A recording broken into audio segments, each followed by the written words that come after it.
Dear students, आज हम लोग भारतीय भूगोल का अंतिम क्लास कर रहे हैं और अंतिम क्लास में आज का टॉपिक हम लोगों का है वायु परिवहन।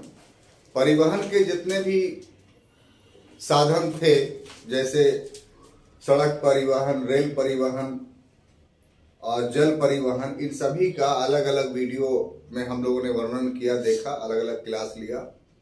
आज एक छोटा सा टॉपिक है वायु परिवहन, जो हम लोग देखेंगे।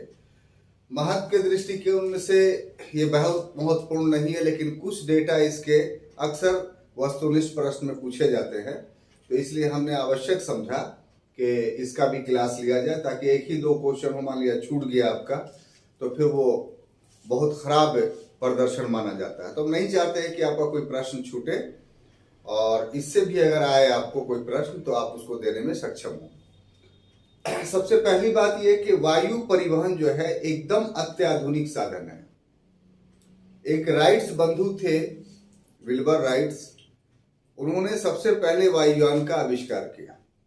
आपको पता होना चाहिए कि प्रयोग के तौर पर उन्होंने जो शुरुआत की थी इसका, कि पक्षियों को देखा था आसमान में कि वो भी जीव हैं, तो कैसे आसमान में उड़ते हैं। तो अध्ययन के क्रम में पाया कि उनके पंख जो हैं वो उसके उड़ने में सहायता करते हैं। तो वो भी वैसा पंख बना करके छत पर से कूद गया, लेकिन गिर गया तो पैर टूट गया उसका। लेकिन उस गिरने के क्रम में उसने ये अनुभव किया कि बिना इसके लगाए हुए अगर हम गिरते तो ज्यादा इंजुरी होती, इसके लगाने से थोड़ा देर में हम गिरे। तो इंजोर्ड होने के बावजूद भी उसकी हिम्मत नहीं विल्बर राइट ब्रदर्स की समाप्त हुई, और फिर उसने दूसरा परीक्षण किया कि हम गिर इसलिए गए कि जो हाथ में डैना हम लगाए हुए थे इसको हिला नहीं रहे थे। तो दोबारा उसने यही प्रक्रिया की कि हिलाना शुरू किया। तब जो है वो धीरे धीरे गिरा उसमें भी, लेकिन धीरे धीरे गिरा। और उसके बाद वो कंटिन्यूअस उस प्रकार का प्रयोग करते करते उसको इस बात का अनुभव हो गया कि पंख में हवाओं के दबाव के आधार पर अस्थायी रूप से आसमान में रहा जा सकता है। और उसका यही उद्भेदन जो था वो हवाई जहाज के आविष्कार का कारण था। तो ये पहली बार अमेरिका में हुआ। अमेरिका का वैज्ञानिक था, यह आविष्कारक था। और ब्रिटेन भी एक विकसित देश था, इसलिए टेक्नोलॉजी वहां भी आई। भारत भी जो है वो उसका उपनिवेश था, इसलिए भारत भी अल्प मात्रा में इससे लाभान्वित हुआ। इस क्रम में दो डेट आपको याद रखना है, एक 1911, एक 1936। 1911 में भारत में पहला वायु परिवहन आरंभ हुआ, और ये कहां से कहां तक होता है, तो इलाहाबाद से नैनी तक। और ये था क्या, एक्चुअली में एक प्रायोगिक था और विमान वाहक या माल वाहक कह लीजिए। लेकिन पैसेंजर्स के रूप में सबसे पहला जो एरोप्लेन की शुरुआत हुई वो टाटा कंपनी ने किया था, निजी तौर पर। और उसके बाद जो है वो व्यक्तियों को एक स्थान से दूसरे स्थान पे लाने ले जाने के लिए व्यवस्था शुरू हुई। तो आजादी से पहले टाटा कंपनी ही एयरलाइंस के कारोबार को देखती थी और निजी क्षेत्र में पदोन्नत कर रहा था या विकसित कर रहा था। स्वतंत्रता के बाद उसी टाटा एयरलाइंस को जो है भारत ने राष्ट्रीयकरण कर लिया, और उसके बाद एविएशन यानी विमानन एक राष्ट्रीय सेवा बन गई, एक नेशनलाइज सर्विस बन गई। अब इसमें दूसरी बात जो हम लोगों को देखना है ये है कि इसके बहुत सारे लाभ हैं और कुछ हानियां भी हैं। लाभ में सबसे महत्वपूर्ण है कि सड़क मार्ग है, तो ये सभी स्थानों पे नहीं पहुंच सकता है। जैसे पर्वत है, तो पर्वत पे अगर रोड नहीं बनेगी तो आप रोड मार्ग से नहीं पर्वत पर चढ़ सकते हैं। जल है तो जल में रोडवेज नहीं बन सकता है। फिर जल मार्ग की भी अपनी एक सीमा है। लेकिन वायु मार्ग ऐसा है कि अगर उतरने के साधन उपलब्ध हो तो फिर सभी जगहों पे आप उतर सकते हैं। जैसे आप पर्वत पे भी इसको लैंड कर सकते हैं, रेगिस्तान में भी लैंड कर सकते हैं। यहां तक कि वर्तमान समय में ऐसा एरोप्लेन बन गया है कि आप समुंदर में भी लैंड कर सकते हैं। तो इस प्रकार से पहुंच के मामले में अन्य साधनों से ज्यादा उपयोगी है वायु सेवा। तो पहला लाभ तो इसका यह है कि हम इसके माध्यम से कहीं भी पहुंच सकते हैं। दूसरा लाभ यह है कि परिवहन का सबसे तेज साधन है। आप रेलवेज का इस्तेमाल करते हैं तो रेलवेज का अधिकतम स्पीड 240 किलोमीटर पर आवर का है। हमारे देश में 140 किलोमीटर पर आवर का है। इससे अधिक रेल का स्पीड नहीं होता है। अगर रोडवेज पे आइए तो बहुत है तो 100 किलोमीटर पर आवर पे, अगर सड़कें बहुत अच्छी हैं तो 100 किलोमीटर पर आवर चलेंगी। लेकिन ये जो है वायुयान परिवहन जो है ये 750 किलोमीटर पर आवर की स्पीड से चलती है और जिसको हम लोग मैक नंबर में नापते हैं। हवाई जहाज की गति को किसमें नापा जाता है? मैक नंबर में। ये अक्सर एग्जामिनेशन में पूछता है कि हवाई जहाज की गति किसमें नापी जाती है, तो हमेशा छात्रों याद रखिएगा क्या? Mach number. क्लियर? तीसरी विशेषता इसकी यह है कि आपातकाल स्थिति में उपयुक्त है। कोई इमरजेंसी हुआ, बहुत जल्दी पहुंचना है और साधन नहीं है दूसरा, जैसे घना जंगल है और जंगल में कोई फंसा हुआ है तो आप किसी साधन से वहां तक नहीं पहुंच सकते। अगर आप पैदल जाना चाहिए तो आपको जंगली जानवर या भूलने का डर ये सब बना रहेगा। लेकिन हवाई जहाज के माध्यम से आप लोकेट भी कर सकते हैं कि आदमी कहां पर है और उसका रेस्क्यू भी कर सकते हैं। कोई समुद्र में डूब रहा है, वहां पर आप नहीं पहुंच सकते हैं जल्दी, लेकिन हवाई जहाज आपके पास है, हेलीकॉप्टर आपके पास है, तो आप समुद्र में 20 समुद्र में आदमी को रेस्क्यू कर सकते हैं। कोई दुर्गम स्थान है एकदम जहां पर आदमी फंसा हुआ है, उस दुर्गम स्थान पे से भी आप इसको हेलीकॉप्टर के माध्यम से आप व्यक्ति को रेस्क्यू कर सकते हैं। हमारे यहाँ आपको याद होगा एक सियाचिन ग्लेशियर है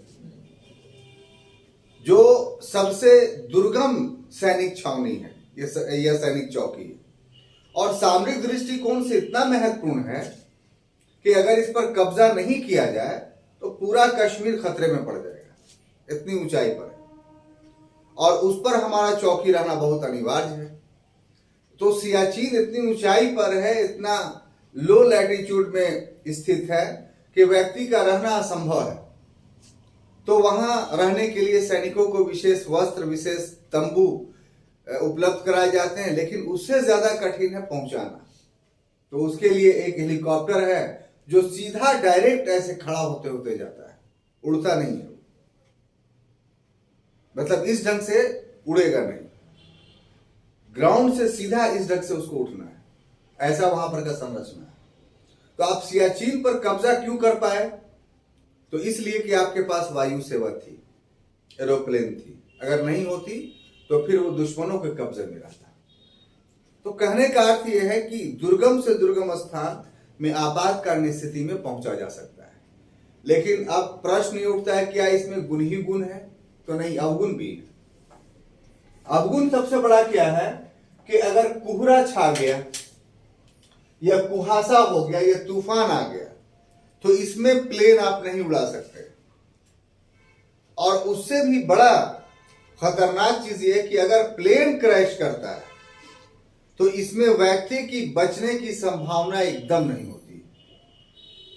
मान लिया रोड एक्सीडेंट होता है तो कुछ बचने की संभावना कुछ की रहती है, रेल एक्सीडेंट होता है कुछ बचने की संभावना रहती है। जैसे धावा नदी पे कुछ वर्ष पहले जो है वो राजधानी दुर्घटनाग्रस्त हुई थी, तो जो सबसे बुरा बॉगी जो था, जो चूर हुआ था, उसमें से भी जीवित आदमी निकले थे, या जो इंजोर्ड हुए थे वो बाद में बचे, मरे भी। तो इतना भयंकर रेल दुर्घटना जो रफीगंज के धावा पुल पर हुई थी उसमें आदमी बच गया। लेकिन प्लेन में अगर क्रैश करता है तो रेयर ऑफ रेयर है कि उसमें से आदमी बचता है। आप सुनते होंगे कि पूरा का पूरा जितने पैसेंजर सवार थे सभी के सभी समाप्त हो गए। तो ये दो डिमेरिट्स ऐसा है जो वायु पर परिवहन को, एयर ट्रांसपोर्टेशन को काफी रिस्की बनाता है, काफी खतरनाक बनाता है। तो ये मैंने आपको गुण और अवगुण बताया। अब ये जो भारत में वायु परिवहन है, इसका एक एडमिनिस्ट्रेशन है, एक प्रशासनिक ढांचा है। तो उसको आपको समझना होगा। सबसे सर्वोच्च स्तर पर जो इसका बॉडी है जो इसको हैंडल करता है, वो नागरिक उड्डयन मंत्रालय, सिविल एविएशन मिनिस्ट्री। मिलिट्री का पूरा एविएशन अलग है। हम लोग जो पढ़ रहे हैं वो सिविल पढ़ रहे हैं, ठीक है। मिलिट्री का फोर्स ही एयरफोर्स अलग है। इसके अलावा स्थल सेना का भी अपना एविएशन है, अब उसके अपने जहाज है जो चलाया करता है। तो उसका पूरी व्यवस्था अलग है और वो मिनिस्ट्री ऑफ डिफेंस से वो हैंडल होता है। और सिविल एविएशन में नागरिक उड्डयन जो है, उसके लिए ये पूरा प्रशासनिक ढांचा मैं आपको बता रहा हूं। तो उसमें सर्वोच्च बॉडी जो है वो मंत्रालय है, जिसको हम लोग नागरिक उड्डयन मंत्रालय या सिविल एविएशन मिनिस्ट्री कहते हैं। काम क्या करता है ये? तो नागरिक उड्डयन या सिविल एविएशन के मामले में नीति का निर्माण करेगा, पॉलिसी बनाएगा, ठीक है, और फिर उसका विनियमन करेगा, रेगुलेट करेगा उसको चलाने के लिए। मिनिस्ट्री खुद नहीं चलाता है, लेकिन जो जहाज चलती है उसके लिए कानून बनाता है और उस कानून को रेगुलेट करता है, लागू करता है। यह काम किसका है? तो नागरिक उड्डयन मंत्रालय का, सिविल एविएशन मिनिस्ट्री का। इसके नीचे आता है नागरिक उड्डयन महानिदेशालय, यानी सिविल एविएशन डायरेक्टोरेट। इसका क्या काम है? तो 3 काम है इसका, कि परिवहन से को विनियमन करना, जो ट्रांसपोर्टेशन है, जो हवाई जहाज जाएगा, आएगा, कहां जाएगा, कैसे आ जाएगा, ये सब को रेगुलेट कौन करेगा? तो डायरेक्टोरेट करेगा। उसके बाद सुरक्षा का जिम्मा इसके पास होगा। तो जितना सीआईएसएफ है जो हवाई अड्डों पे नियुक्त होता है, वो किसके अधीन होगा? महानिदेशालय के अधीन। क्लियर? तीसरा काम है कि उड़ान मानक का निर्धारण करेगा। उड़ान मानक का मतलब कि स्पीड कितना होगा, कितनी ऊंचाई पे उड़ेगा, कौन से रडार से संचालित होगा, ये सब निर्धारण कौन करेगा? तो महानिदेशालय यानी डायरेक्टोरेट करेगा। और सबसे निचले स्तर पर है भारतीय विमानपत्तन प्राधिकरण, एविएशन अथॉरिटी ऑफ इंडिया, यानी एएआई। क्या चीज? आप एयरपोर्ट में जाइएगा, देखिएगा हर जगह लिखा रहेगा एएआई। तो इसका अर्थ क्या हुआ? एविएशन अथॉरिटी ऑफ इंडिया का एब्रिविएशन है ये। और इसका काम क्या है? कि हवाई अड्डे का नियमन करना। जितना एयरपोर्ट है, एयरपोर्ट की जितनी व्यवस्था होगी वो सब कौन देखेगा? एएआई देखेगा। तो ये 3 बॉडी है जो वायु परिवहन को प्रशासनिक ढांचा प्रदान करता है। क्लियर? अब आइए छात्रों, अगला बिंदु हम लोग को ये कि आखिर हमारे देश में हवाई अड्डे हैं कितने? तो हमारे देश में हवाई अड्डों की कुल संख्या 137 है। कितना है? 137। उन 137 में से 3 वर्गों में बटा हुआ है। पहला वर्ग जो है घरेलू हवाई अड्डा है, जिसकी संख्या 103 है। दूसरा अंतर्राष्ट्रीय हवाई अड्डा है, जिसकी संख्या जो है वो 24 है। और तीसरा कस्टम हवाई अड्डा है। कस्टम हवाई अड्डा का मतलब क्या हुआ? कि विदेश से जो आयात किया जाता है या भारत से निर्यात किया जाता है, मालवाहक। हाँ, तो मालवाहक के रूप में ये कस्टम हवाई अड्डा हम इसको बोलते हैं। और इसकी संख्या कितना है? 10। तो ये तो जो 137 हवाई अड्डे हैं ये कार्यशील है। इसके अलावा 450 हवाई अड्डे ऐसे हैं जो अभी निर्माणाधीन है। निर्माणाधीन का मतलब क्या है? कि छोटे छोटे हवाई अड्डे। अब जैसे कटिहार में है, दरभंगा में है, तो वहां ऑलरेडी पहले से हवाई अड्डे का रूप दे करके उतारने के लिए छोटे पैमाने पे बना हुआ है, लेकिन रडार से नहीं जुड़ा हुआ है, या जो इंफ्रास्ट्रक्चर हवाई अड्डे के होते हैं वो नहीं डेवलप है। उसके लिए जो मशीनरीज होती है, फायर ब्रिगेड की गाड़ी हुआ, या पेट्रोल की भरने की गाड़ी हुआ, या पेट्रोल टंकी हुआ, या स्टाफिंग में जो स्टाफ होते हैं टेक्निकल नॉन टेक्निकल, ये सब वहां पॉइंट नहीं, ये सारी चीजें हो जाती हैं तब एक हवाई अड्डा परिचालित कहा जाता है, यानी वो काम में आया हुआ। तो उसमें बहुत खर्च होते हैं और ऐसी परिस्थिति में 450 टारगेटेड है कि हम लोग इसके अतिरिक्त 137 के अतिरिक्त 450 जो है और हवाई अड्डे हम बनाएंगे, ताकि जिस प्रकार से रेलवे और सड़क मार्ग के द्वारा भारत में कहीं भी पहुंचा जा सकता है, उसी प्रकार से वायु मार्ग के द्वारा भी भारत के किसी भी क्षेत्र में पहुंचा जा सकता है। क्लियर? अब देखिए अगला है कि हमारे यहाँ जो एयर सर्विसेज हैं वो मुख्य रूप से 4 खंडों में बटी हुई हैं। तो पहला है एयर इंडिया। एयर इंडिया का गठन कब हुआ? 1947 में। और परिचालन कब शुरू हुआ? तो 8 जून 1948 में। ये जो एयर इंडिया है ये हमेशा इंटरनेशनल अंतर्राष्ट्रीय सेवा प्रदान करता है, ठीक है, यानी देश के अंदर नहीं, देश के बाहर ये लेकर के जाएगा। तो उस हिसाब से पहला जो शुरुआत हुआ 8 जून 1848 को, और कहा?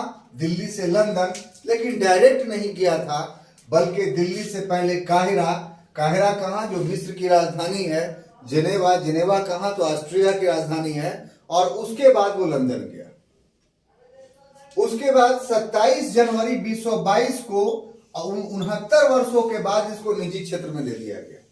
माने 36 में जो टाटा कंपनी ने शुरुआत की थी और उसको 47 ईस्वी में ले लिया गया, नेशनलाइज कर लिया गया, तो 69 वर्षों के बाद इसे टाटा समूह को पुनः दे दिया गया। इसी को नहीं, अब पूरा का पूरा जो इंडियन एयरलाइंस और एयर इंडिया, ये दोनों का दोनों टाटा कंपनी की मिल्कियत हो गई, या भारत सरकार की मिल्कियत ये नहीं है। क्लियर? इंडियन एयरलाइंस का गठन 53 में हुआ और ये किस लिए हुआ? तो राष्ट्रीय स्तर पर सेवा, यानी देशी सेवा प्रदान करने के लिए। देश के अंदर जो विभिन्न शहर है उसको इंडियन एयरलाइंस जोड़ता है, लेकिन इसके अतिरिक्त निकट के कुछ देश हैं जिसकी संख्या 18 है, वहां एयर इंडिया सर्विस नहीं देती है, बल्कि इंडियन एयरलाइंस सर्विस देती है। स्मॉल डिस्टेंस, हाँ, स्मॉल डिस्टेंस के लिए। जैसे पाकिस्तान है, बांग्लादेश है, ठीक है, भूटान है, श्रीलंका है, मालदीव है, तो ये सब एयर इंडिया सर्विस नहीं देगी। कौन देगा? इंडियन एयरलाइंस, ठीक है। एक पवन हंस हेलीकॉप्टर सेवा है जो 1985 में एक विशेष उद्देश्य के लिए इसको शुरू किया गया था। और उद्देश्य क्या था?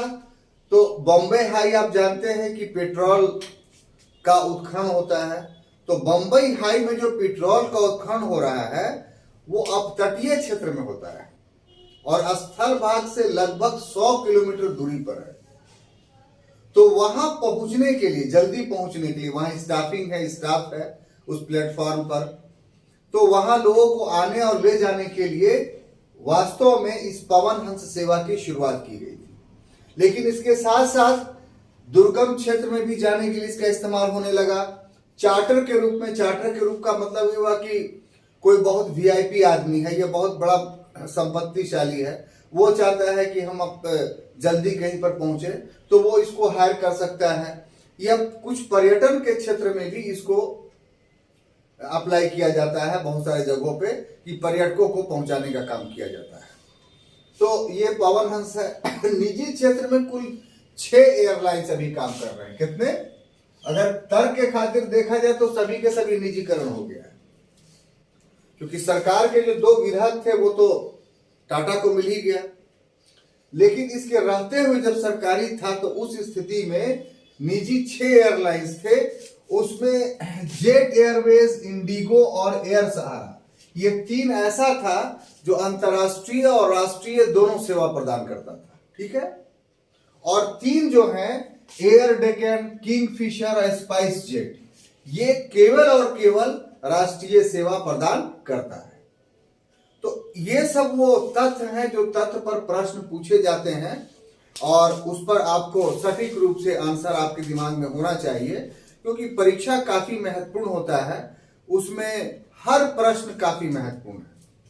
तो उस दृष्टि से इसको आप पढ़े, देखें, बार बार सुने, ताकि ये चीजें आपको याद हो जाए और आज के दिन हमने ज्योग्राफी का पूरा खंड खत्म किया।